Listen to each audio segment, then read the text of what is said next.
So I ran a Football Fitness player Q&A not too long ago, and there was really two obvious reasons why players weren't feeling how they wanted to on the pitch athletically, and then at the same time how they weren't really looking how they wanted to aesthetically. So number one thing was their habits off the pitch. That's a whole different topic, and we will get to that later on. But number two was the type of training that they were doing, and also the days of the week that we're doing these training plans. A lot of the players in the Q&A obviously had fitness goals related to football, but they also had a physique goal.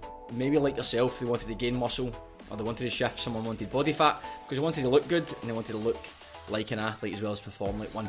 So all these players knew that hitting the gym was important for these goals, but what they would do is they would segment both these goals into two different buckets. So they would have the athletic side that they would contribute to football. They'd think, I've got football training, I'm running, I'm jumping, I'm playing football, I'm getting athletic.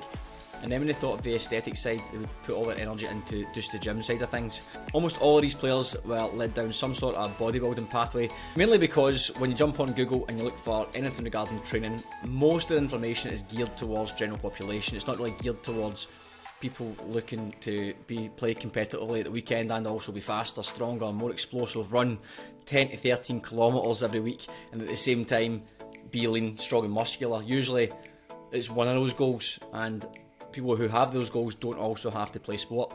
So it's natural that if you jump on Google or social media and you look for a training plan, it's going to be geared towards the general population. It's not really looking to help football players. However, if you looked at modern day professional football players who are all fast, strong, lean, muscular, they move well, they don't train using bodybuilding plans, they don't do CrossFit, they don't do F45, they're not doing these group fitness plans that your local gym will have. They train specific to what they need for their own individual needs, and then they also train for the sport itself.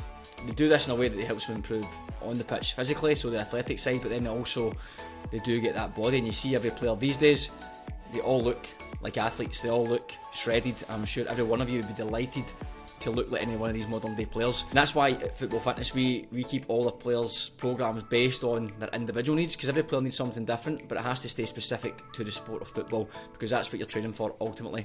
And to do this, we use what we call the peak performance pyramid. Now this is completely different from what's out there because it's specific to football players. This is what we specialise in, and ultimately your area of training priority should be, when it comes to training, you should train the weakest area.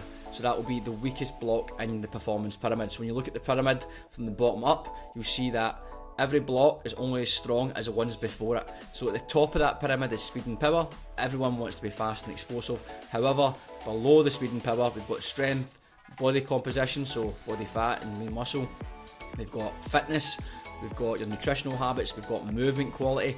And you'll know fine well, if you're not strong, if you're not lean, if you're not got good hip mobility, ankle mobility, you're limiting your speed. So you have to make sure the base of the pyramid is super strong before you prioritise the stuff at the top. Now you always train every area of this pyramid, it's always involved in your programme. The focus and the priority just changes based on what you need. So your task today is going to be to look at this pyramid. You're going to look at the standards across each block, and I want you to tell me what is the area that you need to work on. This might be a little bit different to what you've actually been training, and that's completely normal, it happens a lot. Or it might be a little bit different, but you thought you actually wanted to improve. Now the performance pyramid is the quickest way you'll get results. If you spend all your time at the top of the pyramid and neglect the bottom, it'll be a very, very slow process for you. If you just nail the stuff at the bottom and get it optimal, the rest of it will improve, and when you get onto prioritising that stuff, you'll be in a much stronger position. So just take a minute or two, look at the pyramid, see where you sit, and let me know where you need to improve and where you need to prioritise athletically, and those aesthetic goals will come.